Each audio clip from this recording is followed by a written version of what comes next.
and thanks for joining us today to listen to another podcast in our series on digital transformation.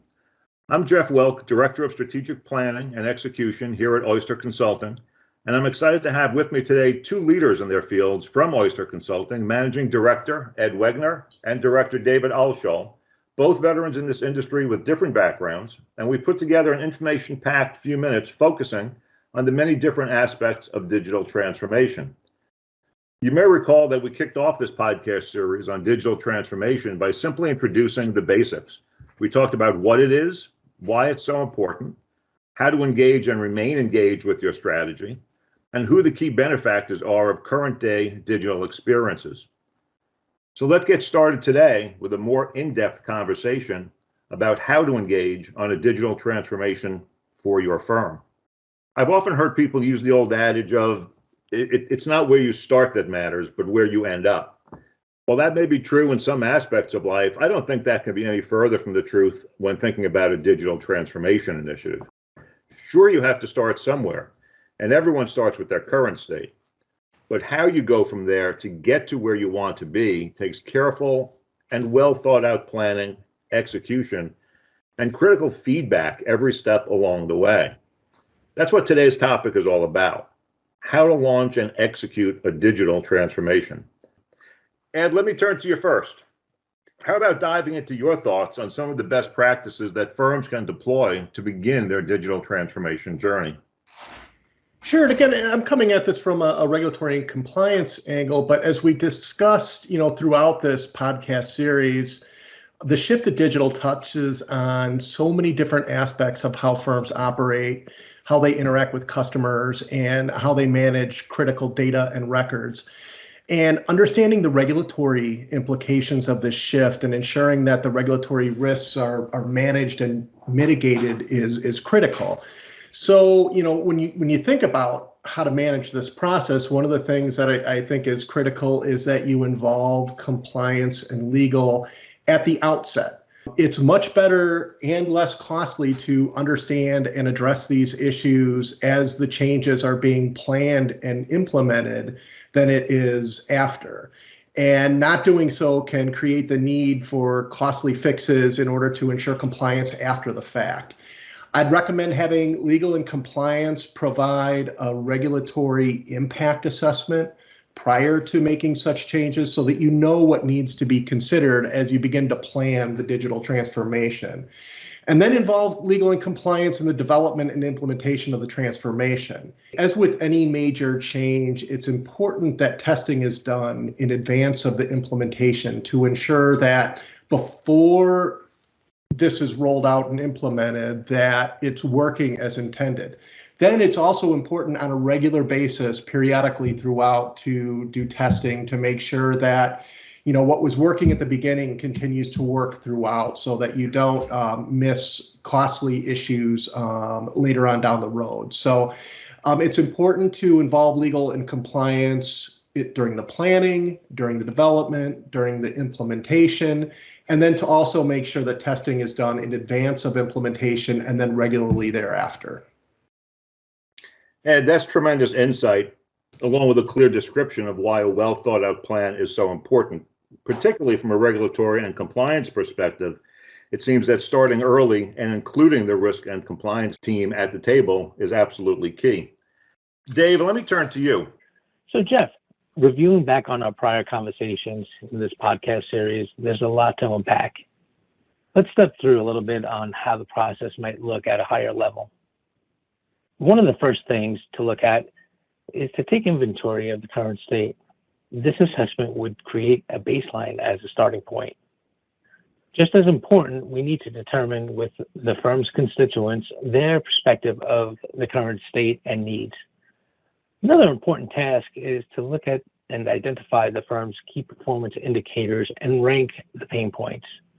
For larger firms, building the technology may be an option on the table, but you need to strictly maintain this technology in its current state as well as scale up and build out for future needs. Quite often, we see firms favoring the leasing technology, as risks can be reduced with day-to-day maintenance and version updates managed by the partner provider. This keeps pressure on technology providers to take it to the next level. Managing day-to-day cybersecurity threats by utilizing the partners that specialize in the space can also be a huge benefit of the leasing model. Of course, routine due diligence reviews on the partners would be necessary. Moving some steps further down the line, we'll get to a point that will allow the development of business cases for and validate the desired future state digital platform. Finding the future state goal is a paramount point, but just as important, the firm's executive leadership is in sync with the desired goal. The strategy is only as strong as the weakest link in the chain. Here's where the fun starts. Understand your current industry partners' offerings while also investigating other potential partners that will line up well with the future state digital platform model defined. At this point, we have now arrived at the moment of framing the technology stack architecture. One of the most difficult steps in this process is getting to the ETR cycle. The ETR cycle is execute, test, adapt, and repeat. The repeat step is about as important as any other step in this process, as technology is ever evolving at a rate that we haven't seen before. Today's top technologies can easily slip behind in a year or two. Dave, those are such critical points. You really painted a great picture to make it easy to see why the formation of a digital transformation strategy is not something to be taken lightly nor developed in a vacuum, or only with certain members of the planning team. Working with experts in this space becomes very critical when embarking on a journey as intricate as digital transformation. An initiative with this level of importance also needs to be properly planned for, has many steps, navigated through carefully, and openly discussed across an organization to ensure that all aspects of the change are accounted for and that there'll be complementary plans in place to address them and in what sequence. You also highlighted several other key drivers between what you just mentioned, Dave, and Ed, you as well, and we could spend hours discussing each of them individually. In the last couple of minutes we have left today, however, on the topic of how to launch a digital transformation, I'd like to give each of you a minute or two to give our audience a closing thought on the topic. Ed, maybe you go first, and then Dave, you close us out. Sure, Jeff, thanks. As I said earlier, that the early involvement of all critical stakeholders is very important, including legal and compliance, and making sure that you have, expert advice in where you need. I'd view legal and compliance as critical business partners and stakeholders, and make sure that, they're able to be involved early so that they can help you manage and mitigate your regulatory and compliance risks throughout both the planning, the development, and the implementation of the transformation, and then testing prior to implementation, and then testing regularly thereafter. They're critical pieces of making sure that you're able to manage that regulatory risk. Well, Jeff and Ed, one of the nuggets I'd like to leave here with is the CDA, the current digital assessment piece. It's extremely important. It's the foundation of where you're going to go next. The other piece here is to remember that this is an evolving process that is just ongoing, and you'll need to be on top of these things year after year. Lastly, I think it's probably most beneficial to bring somebody in from the outside to take a look at the business from an unbiased perspective. That's something that I think would be really very beneficial for firms that are looking to take on the endeavor of a digital transformation.